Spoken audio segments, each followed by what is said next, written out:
Halo semua, sekarang gua akan bahas untuk update yang akan datang di Star Citizen, yaitu update 3.18. Jadi di 3.18 ini punya fitur-fitur yang sangat banyak guys. Dan ini update yang sudah ditunggu-tunggu dari 3.17 ya, karena ini udah setahun lebih kita belum mendapat update yang besar guys dari Star Citizen. Jadi yang pertama itu adalah Gen 12 Scene Renderer, arsitektur renderer mereka yang baru guys, yang sedang mereka buat ya, untuk mengurangi penggunaan CPU submission secara besar. Jadi seperti yang gue sering mention di video lama gue sebelumnya, kalau game Star Citizen itu sangat CPU expensive atau CPU bound. GPU kita tidak digunakan dengan maksimal.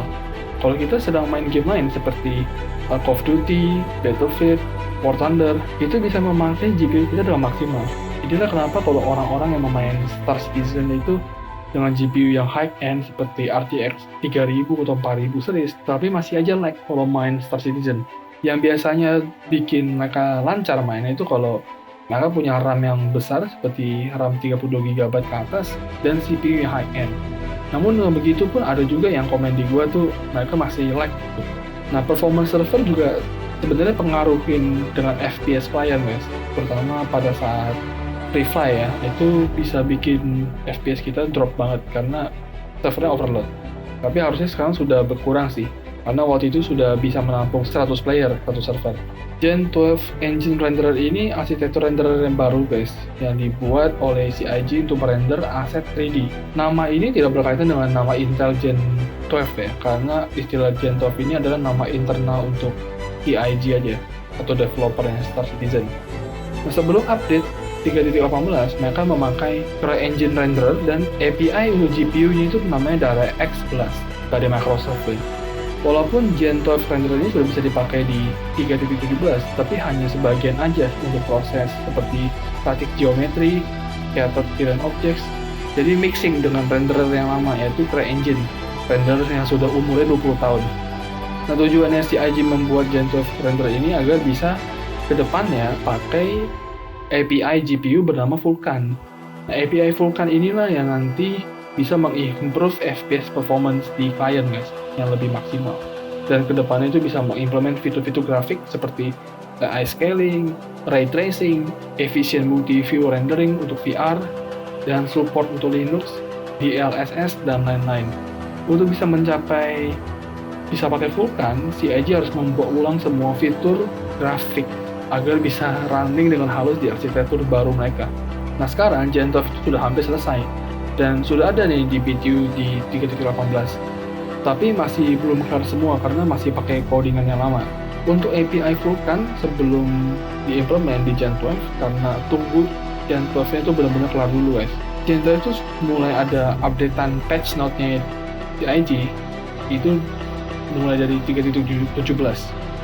CIG membuat keputusan memakai API Vulkan dari yang sebelumnya mereka rencananya mau pakai DirectX 12 itu dari tahun 2017. Nah, karena DirectX 12 itu punya Microsoft, syaratnya kalau mau pakai DirectX 12 itu orang harus menggunakan Windows 10 baru bisa pakai DirectX 12. Nah, udah begini kan berarti kan ada ketergantungan kan dengan persyaratan tersebut. Jadi CIG merubah keputusannya itu memakai Vulkan API yang tidak ada sangkut pautnya lah dengan persyaratan-persyaratan OS. OS-nya mesti versi berapa itu bisa bebas pakai. Nah, jadi sebelum Vulkan diimplement di Gen 12, menurut gue itu gak usah berekspektasi tinggi banget untuk performance di rilis nanti ya, di 2018. Karena selama Vulkannya belum support, ngejalanin game ini tuh masih CPU bound. Mungkin ya, ada peningkatan FPS sedikit. FPS improvement ini lebih berasal terutama PC yang masih underutilized. Underutilized itu maksudnya komputer kalian tuh speknya bisa sampai sini harusnya yang sebagus ini gitu FPS-nya. Tapi nggak bisa gitu karena dari gamenya sendiri nggak bisa memanfaatkan kemampuan hardware kalian sampai maksimal gitu. Ini gue lagi di PTU ya. Kalau kita mau ngecek G12-nya itu jalan atau enggak guys, kita pencet tombol ketik yang di sebelah tombol 1. Nah, ini kan muncul terminalnya nih. Kita ketik huruf R, lalu pencet Tab. Nah, itu Gen 12-nya ada tuh. Dia ada angka 2, artinya sedang jalan. Oke, itu aja yang buat Gen 12. Fitur berikutnya yaitu adalah Persistent Entity Streaming atau PES. Nah, fitur ini menerapkan perubahan yang terjadi di dalam server itu permanen. Jadi misalnya kalau kalian menaruh barang di suatu tempat, lalu kalian keluar dari game Star Citizen, ya, lalu beberapa jam kemudian atau keesokan harinya, kalian masuk lagi ke server itu, barang itu tidak akan hilang, guys.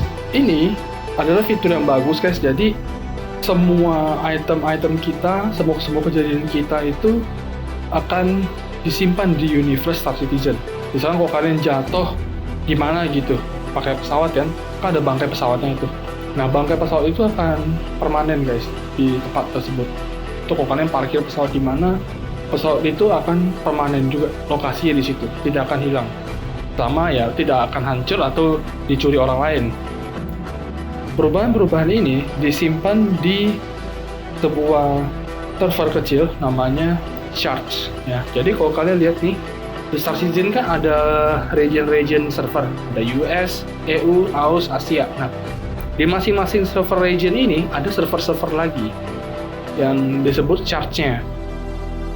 Nah, Shards-nya ini yang menampung perubahan-perubahan yang terjadi, guys.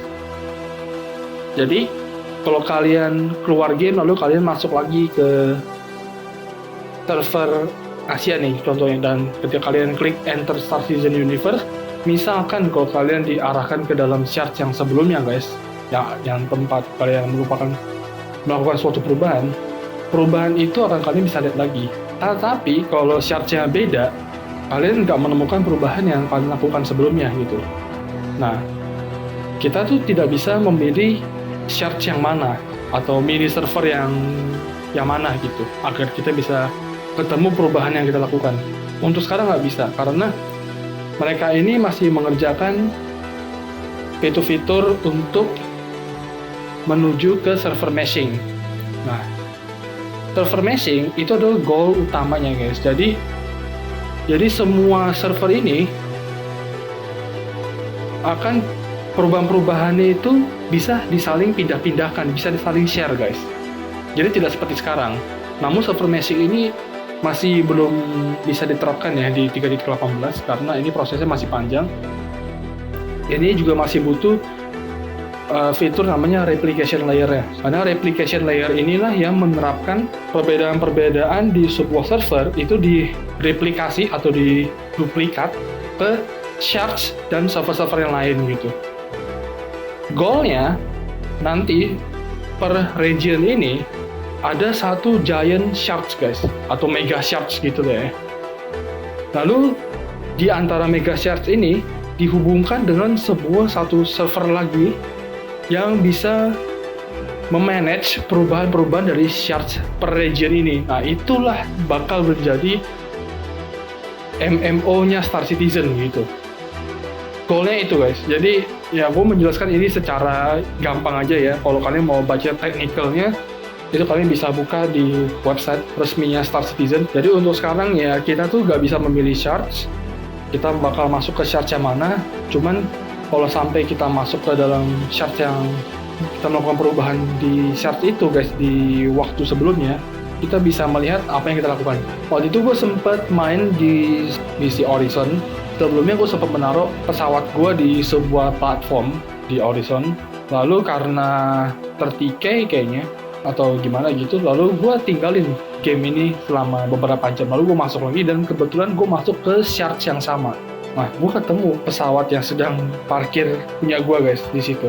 Padahal itu sudah beberapa jam lewat. Oh, itu masih ada drag cutter gue. Gila, ini sudah berapa jam ditinggalin? Itu drag cutter gue ya, guys. Sebelumnya aku sempat ke situ, cuman guanya sempat kena tertikai. Gue pengen coba cek ada barang apa aja tuh yang di drag cutter gue. Gila coy, masih ada di sini. Masih ada barang nggak? Wah, ini barang-barangnya masih ada nih.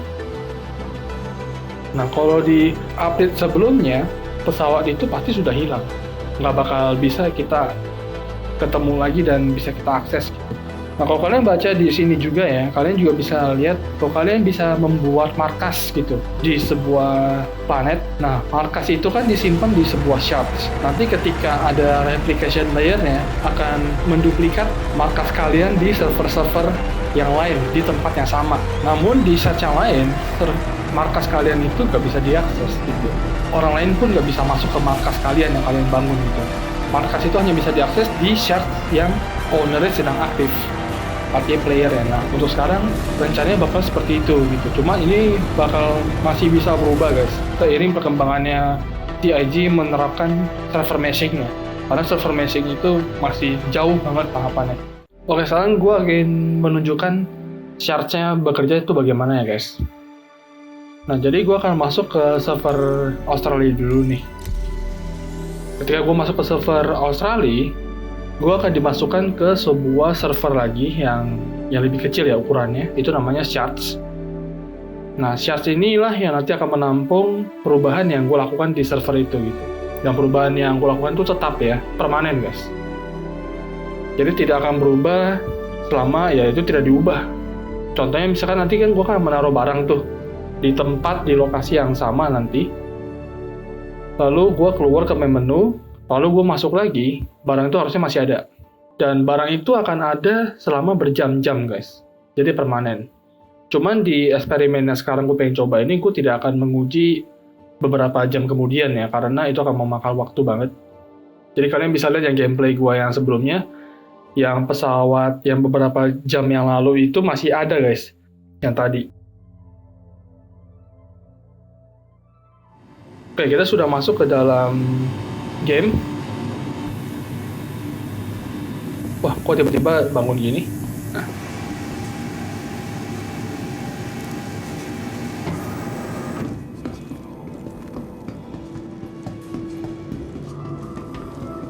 Oke, gue akan menaruh barang tuh di sini.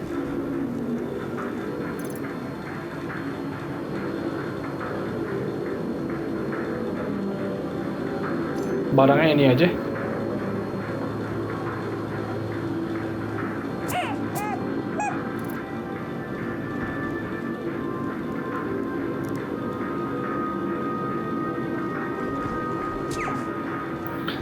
Nah, ini gue taruhnya di lantai 3 ya.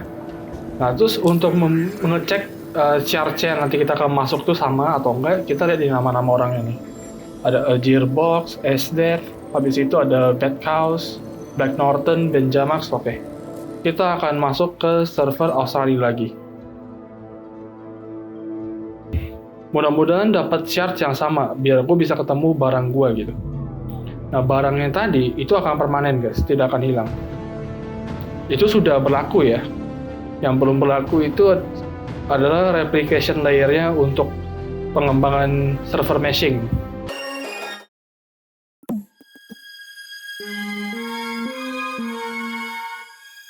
Oke, kita masuk ke server Australia lagi nih.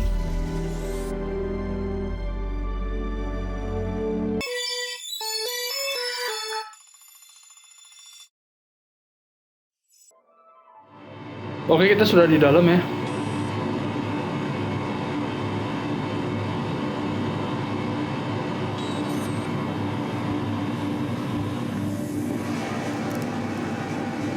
Kita cek dulu nih.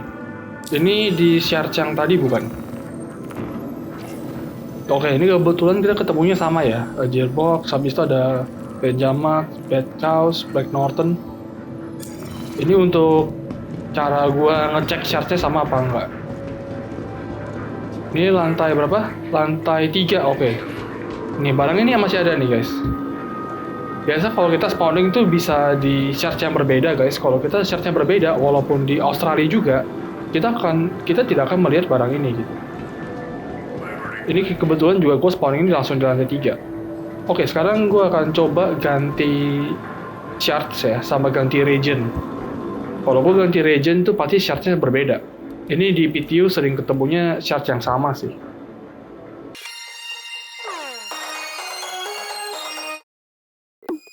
Kita akan masuk ke server Amerika, biar shardnya itu berbeda ya. Ini gue pengen ngetes replication layer-nya itu belum ada. Jadi kejadian yang di shard yang tadi itu tidak di-copy ke shard yang sekarang gitu.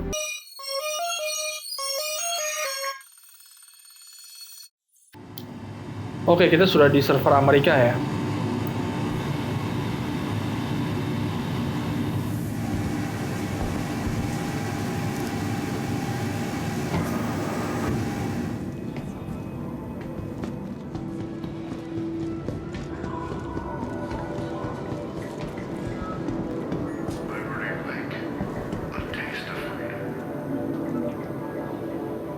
Oh, ini lantai 4. Kita pindah lantai dulu deh.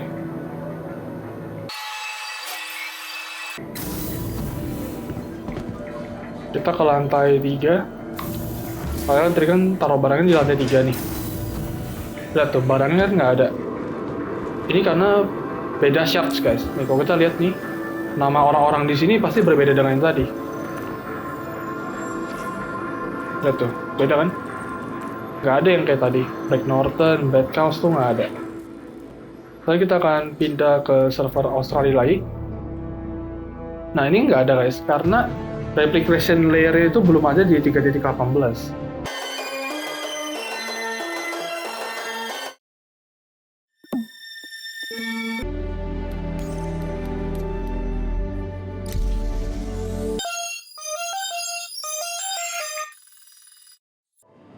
Oke, kita sudah di server Australia nih. Mudah-mudahan share-nya sama nih. Kalau beda sih nggak apa-apa, gue pengen ngetes juga. Cuman akhir-akhir ini kalau di PTU ya, gue dapat share-nya itu keseringan yang sama sih. Sempet sih waktu itu beda, cuma keseringan yang sama. Kita cek dulu nih komplainnya. Oke, ini orangnya masih orang yang tadi ya. Ada Bad Cows, Benjamax, Black Norton. Kita kembali ke share yang pertama tadi.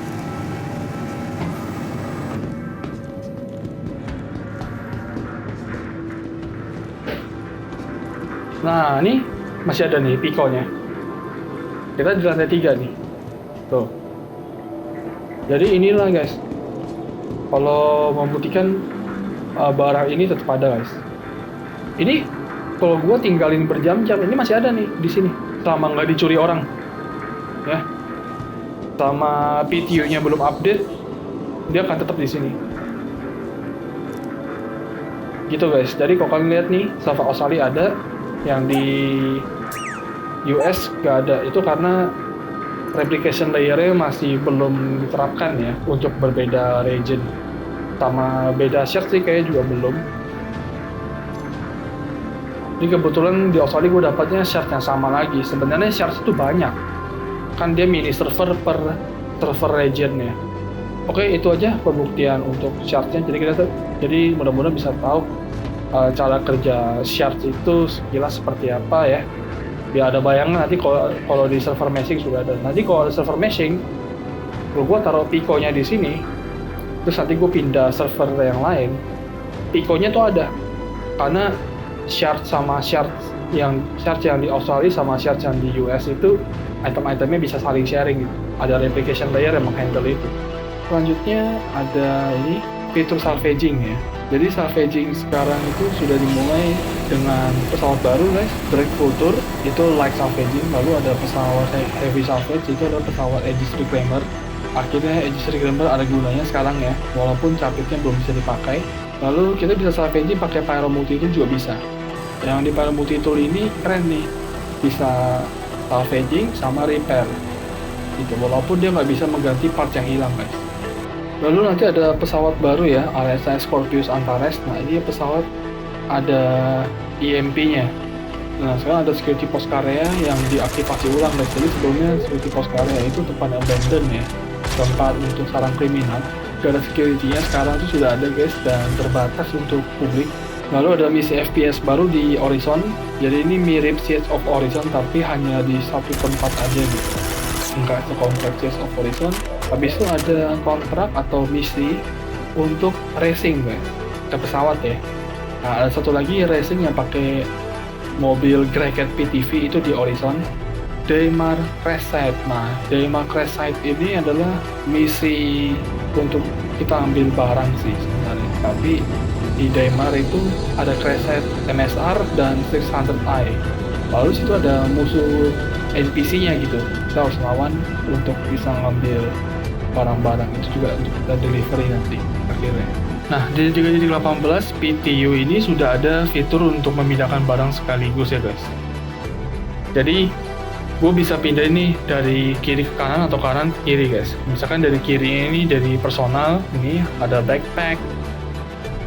Ini backpack, terus core compartment atau leg compartment ke lokal. Lokal itu adalah tempat kalian berada, itu contohnya di stasiun Wangkasaka atau di kota inti ya, seperti area 18, Lorville, New Babbage, Horizon. Nah, ini gue lagi di Grimhex guys. Terus kita bisa dari sini pindahin ke kendaraan juga. Kendaraan gue ini sekarang namanya Avenger Titan. Nah, kita bisa juga nih dari sini ke situ.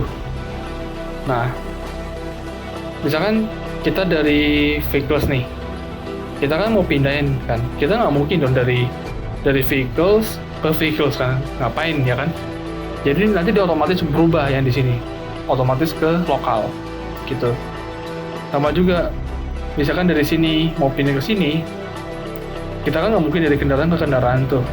Nanti di sini berubah, jadinya personal dan lokal, contohnya seperti ini, tuh.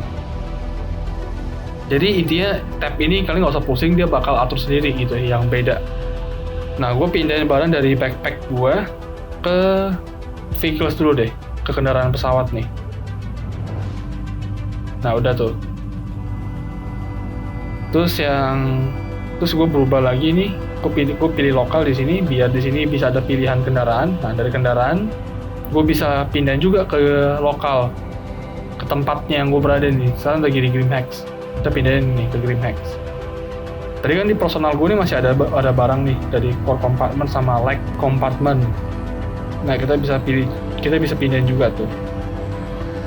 Nah, misalkan gue dari barang-barang yang di lokal ini, gue pengen pindahin ke backpack gue, kan nggak mungkin muat nih semuanya kan. Nanti dia tuh akan pilih yang acak aja guys. Kayaknya dia bakal ambil yang teratas nih. Coba nih gue pindahin ya. Nih kalau gue move all nih, gue hover gini, dia ada tulisan 90% tuh. Tadi sudah nggak muat guys, yang gue pilih nih, tuh. Dia ambil barang yang teratas sih. Ya kan, kalau dilihat kan sniper, terus ini ada 2 SMG ini kan nggak ikutan masuk tuh. Tuh. Nah, ini amunisi nggak bisa masuk lagi. Di sini nggak bisa masuk gitu, mesti dipecah. Dipecah palingan gini. Kita bisa pecah misalkan jadi 4 nih. Baru bisa dipindahin gitu. Tapi dari sini sih nggak bisa langsung ke sini deh kayaknya ya. Iya, dia pasti otomatis yang itu dulu, yang personalnya. Misalnya kalau backpacknya nggak ada, atau backpacknya nggak ada nih. Nah, dia tuh akan masukin yang atas. Gitu, misalkan dia akan masukin yang ini. Oh, atas sama bawah langsung tuh. Kalau ada backpack, dia masuk ke backpack doang. Jangan ada backpack nih, kasih dia refresh. Nanti dia akan masuk lagi tuh, lihat. Nah, gitu guys. Ya, ini simple lah. Ini berguna banget sih. Jadi kita nggak usah kayak dulu nih, kalau gue ya, gue tuh mesti pindahin satu-satu. Gitu. Ini kayaknya ada barang yang di sini deh. Ini belum gue keluarin. Iya. Oke, mantap. Terima kasih sudah menonton. Sampai jumpa di video berikutnya. Jangan lupa support channel saya dengan like dan subscribe, karena itu akan membuat gue semangat bikin konten Star Citizen atau War Thunder. Terus kalau kalian ingin follow gue di media sosial gue yang lain seperti Facebook, Instagram, dan TikTok, kalian bisa pakai ID-nya Skymaster 2788. Kalau kalian player baru, kalian juga bisa pakai referral code gue, kan itu memberikan kalian tambah 5.000 IUC, dan itu juga mensupport gue untuk mendapatkan referral point. Oke guys, jadi sampai sini videonya. Terima kasih sudah menonton, sampai jumpa di video berikutnya.